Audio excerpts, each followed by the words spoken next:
আমার রাতে কি রান্না করবো গো আজকে? দুপুরবেলা তো নিরামিষ খেলাম, রাতে তো আর নিরামিষের ব্যাপার নেই, চতুর্দশী ছেড়ে গেছে। কি করবি, মাছ করে ফেল, কপি আছে, কপি আলু দিয়ে মাছ কর, পাতলা করে ঝোল করে, পুকুরও হয়ে যাবে, আমাদেরও হয়ে যাবে। তাও ঠিক, মাছ করলে হয়ে যায়। আমাকে একটু না তাহলে এক কাজ করতো, পূজা ফুলকপি কেটে দে, তাহলে একটু মাছ করে ফেলি, মাছের জন্য ভাত করলে রাতে হয়ে যাবে, আর ঝামেলা থাকবে না। ভালো লাগে না, মুখের রুচি নাই, ভালো লাগে না। চা খাই, দাদাকে দেখ খাবে নাকি।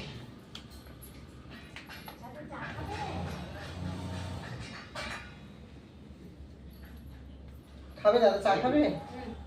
এই রোজ 1000 দিন না করছি, আমার চায়ের মধ্যে একটু চিনি দিও, চিনি দিও, সেই সব তো দেওয়ার বাড়াই নেয় না।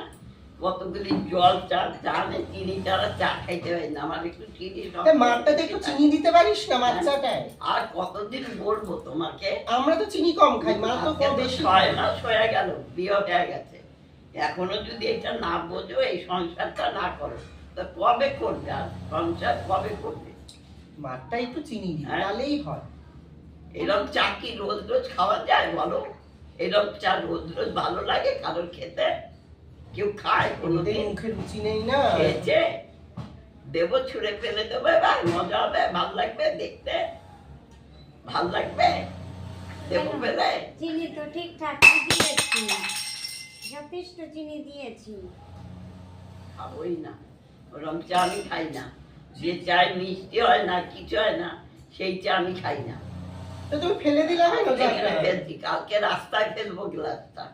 ই বাবা, আজকে ঘরে ফেলেছি, কালকে রাস্তায় ফেলে দেবো। পাপা এখানে আসিস না, গরম চা ফেলেছি দিদুন, নে পরিষ্কার কর। কি হবে, তুমি চাটা ফেলে দিলা কেন?